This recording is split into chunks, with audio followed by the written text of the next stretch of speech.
blog yang populer itu blog berbasis teks. Lalu jenis media sosial yang ketiga itu ada content communication. Content communication memiliki tujuan utama untuk berbagi konten media di antaranya para pengguna, termasuk di dalamnya foto, video, terus teks, PowerPoint, dan lain-lain. Yang keempat nih ada social network sites. Mbak Amanda silakan dibacakan. Social networking sites memungkinkan para pengguna untuk terhubung dengan menciptakan informasi profil pribadi, mengirimkan surat elektronik, melalui foto, video, dan lain-lainnya. Contohnya itu seperti WA, IG, dan juga Telegram, Bu. Ya, betul banget. Jadi aplikasi yang kita gunakan dalam hidup sehari-hari ini, kayak misalnya kalian pastinya tidak luput dari penggunaan WhatsApp ya, TikTok, Instagram, yang Velocity itu termasuk jenis sosial media, social networking site. Lalu yang kelima ada virtual games world. Nih buat siswa cowok-cowok nih, silakan yang suka dibacain. Virtual Games World adalah sebuah platform yang mereplikasi lingkungan ke dalam bentuk 3 dimensi yang membuat para pengguna itu tampil dalam bentuk avatar pribadi dan berinteraksi berdasarkan aturan-aturan permainan. Ya, jadi contoh dari virtual games world ini biasanya cowok-cowok main apa sih itu ya? HP miring itu. Mobile Legends, terus apa lagi? PUBG,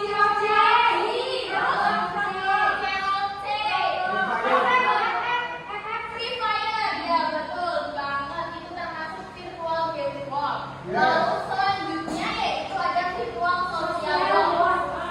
Mbak Rizka silakan dibacakan.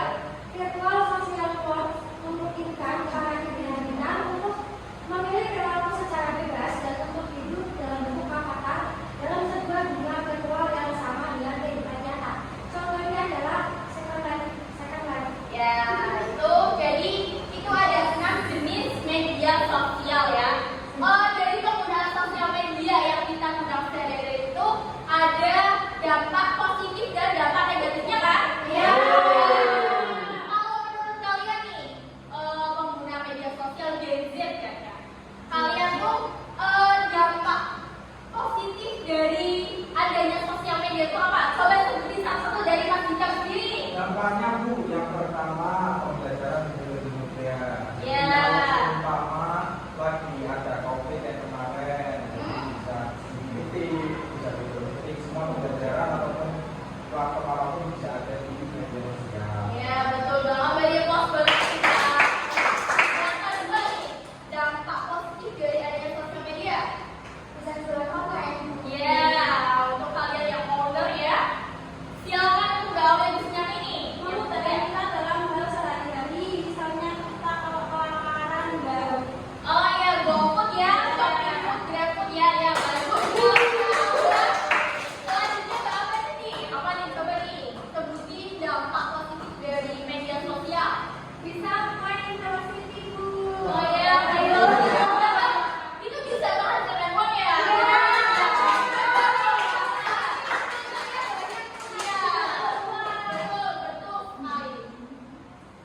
Jadi dampak media sosial hasil penelitian dari UNESCO menyimpulkan bahwa 4 dari 10 orang Indonesia aktif di media sosial seperti Facebook yang memiliki 3,3 juta pengguna, kemudian WhatsApp dengan jumlah 2,9 juta pengguna, dan lain-lain. Penggunaan media sosial di masyarakat akhir-akhir ini cukup memprihatinkan, terutama di kalangan remaja. Banyak manfaat yang didapatkan oleh masyarakat melalui media sosial, tapi banyak pula berakibat buruk bagi pengguna media sosial. Tadi ya yang sudah disebutkan oleh anak-anak, dampak positifnya yaitu pertama media promosi. Jadi adanya media sosial itu bisa untuk kita berjualan ya, seperti Kariska, itu order. Terus yang kedua mengembangkan keterampilan dari sosial. Ketiga ada bisa berkomunikasi dengan siapa saja. Kita melalui sosial media adanya WhatsApp, Instagram, Telegram, itu kan kita bisa menjangkau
sebuah sekolah menengah pertama di SMA dan beberapa kelas yang digunakan untuk berbagi informasi tugas, jadwal pelajaran maupun kegiatan sekolah.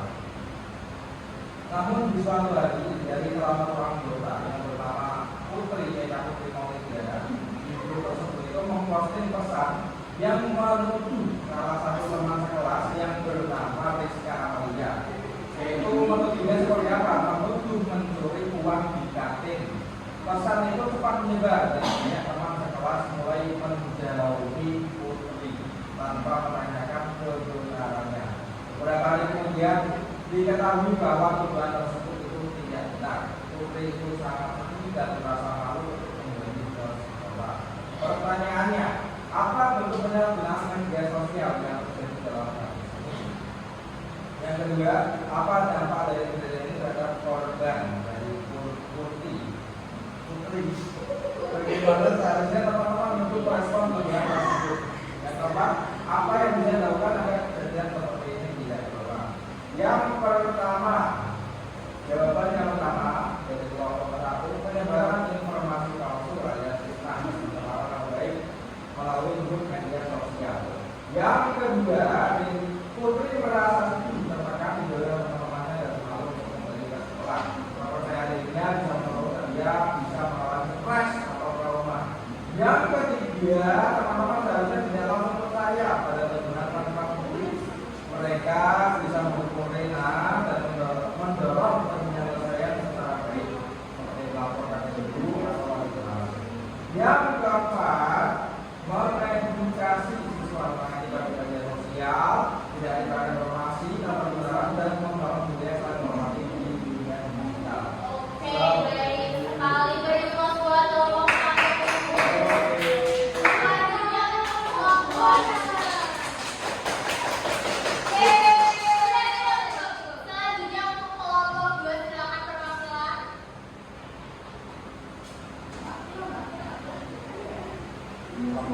Baik, saya